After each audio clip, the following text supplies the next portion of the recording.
Greetings virtual wanderers, Aeons here. We all know about The Sims, a one-of-a-kind life simulation game where you have full control over being able to make your sim insult the neighboring sim. But what if I told you we've got a game that just released recently on the Nintendo Switch? And if you're a Nintendo DS kid, you might know this one. The game's called Tomodachi Life, Living the Dream. It's very much a social game, but not in the way you expect it to be. It's much more chaotic and might give you a lot of unexpected events with your Miis. Hold it right there.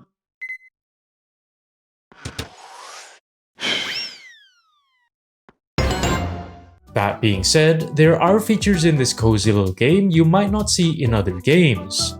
And that's exactly what we're here to explore. So let's see what this game has in store. But wait, what exactly is Tomodachi Life?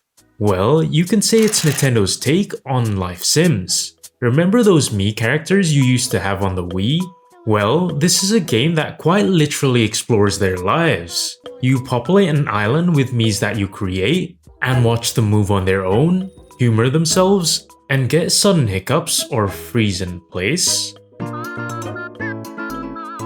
I do have to say, their character creation is pretty neat though, where you can just pick a bunch of physical features and the game will generate a bunch of Mii designs for you. When you're done with all that, you'll be managing and designing your own island. You can also decorate the houses your precious Miis live in. The most important part though, is the way you'll interact with your Miis. You'll be helping them solve problems, giving them gifts, watching their relationships evolve, or doing some head-cracking quizzes with them. The correct answer is crappy cake and strawberry.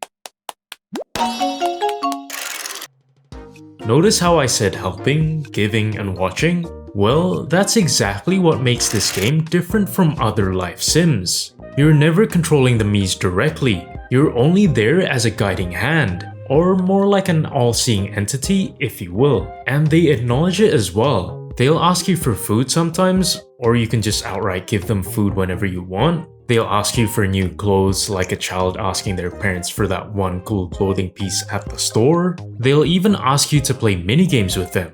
It really all depends on their mood. The game has a semi-hands-off approach. That means you can drag and drop your Miis wherever you want. After that though, they're pretty much free birds.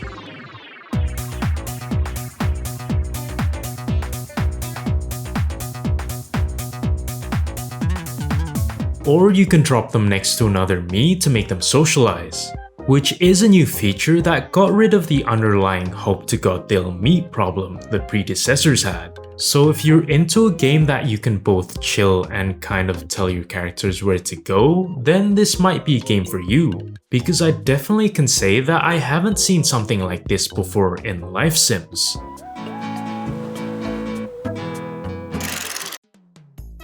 Now you can say this one's an extension of what I just said, but the same goes for forcing relationships onto your Mii. You might be able to spam FIRT to boost your relationship with other characters in other social games, but not in this game. Here, you can only influence them to make them together or deny their feelings toward others. But sometimes the Miis spark their own decision and can fall in love at first sight.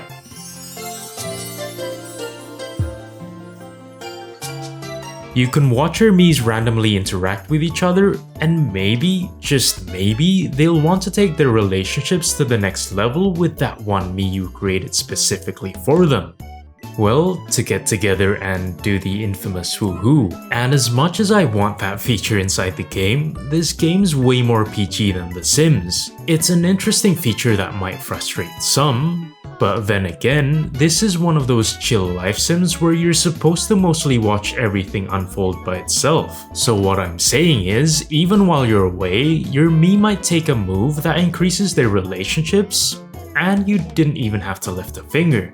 Well, there wasn't much you could do to begin with anyway. You can set related to relationships between the Miis before you drop them off at the island when you create them though. But trust me, they don't always work out. They're more like guiding rules that the Miis discover by themselves. They'll spawn fresh without any pre-built relationships.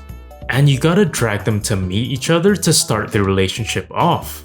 You will get prompts to choose from, and depending on what you choose, they might level up the Miis relationship or do the complete opposite.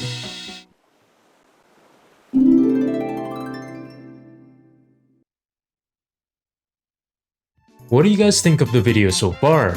If you like it, go ahead and give it a thumbs up, click subscribe, and hit that notification bell so you won't miss any videos like this in the future. For a cozy game, Tomodachi Life can be very surprising.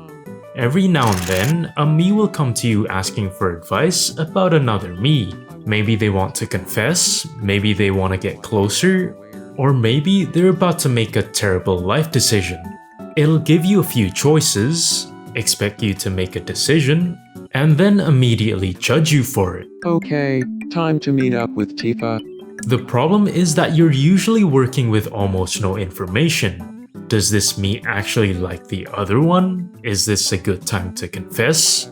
Are they the best of friends? Mortal enemies? Who knows? You pick an option, cross your fingers, and hope you didn't just accidentally ruin someone's love life. It doesn't have to be romantic relationships either. Your Mii can ask you what you think they have in common with another Mii, and if they aren't on the same page with the option you picked, Forbidden romance. WWE. they won't move in together. Turns out we're not on the same page. This, of course, is the same when it comes to romantic relationships. If you choose the wrong timing for the Mii to confess or choose to confess when the other Mii doesn't feel the same way, they can get rejected. And there isn't much you can do about it until the off chance that they might prompt you again the next time. Of course though, when it does work out, it does open up new rewarding features, like getting two Miis married or siblings finally moving in together. So don't think the game's only going to punish you for making choices in the game.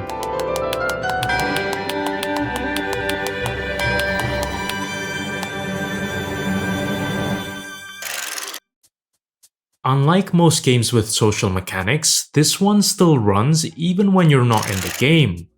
Or it seems like it does at least. When you run the game back up after you haven't played in a while, you might notice that there are some minor changes in some of your Mii's relationships. Some couples might drift apart, some siblings might not get along as well as they did before, and some might even become better friends. This feature is an extension of the fact that the game's in-game time is based on your location's actual time. I guess that it probably just tracks that some time has gone by since the last time you logged on, and generates some buzz off of that. It is similar to Animal Crossing in a way, just maybe slightly more detailed. In Animal Crossing, you worry about whether your flowers died.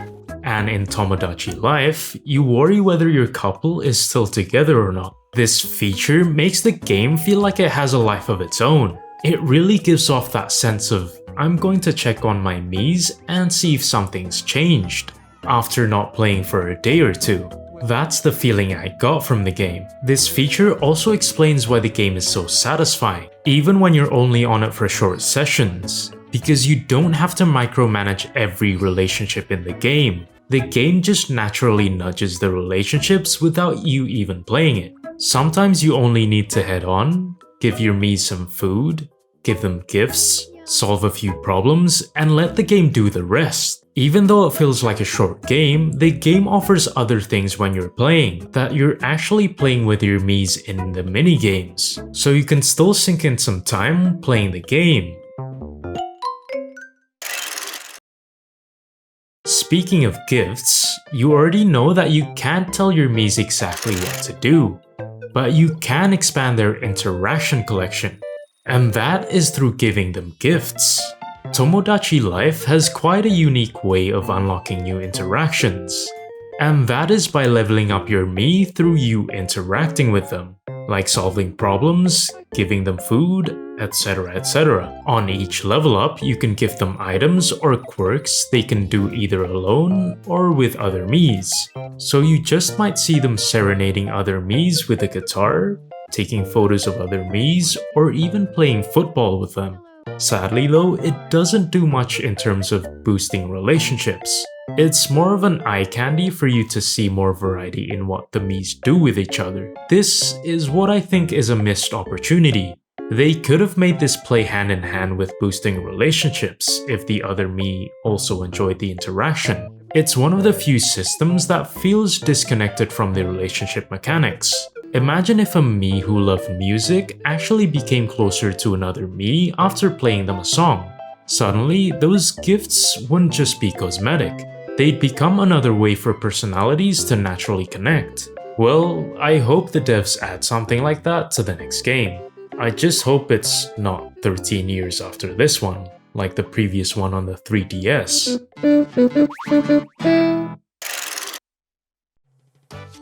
Overall, if I had to say what makes this game unique as a life sim with social mechanics, it's how hands-off it is for the player.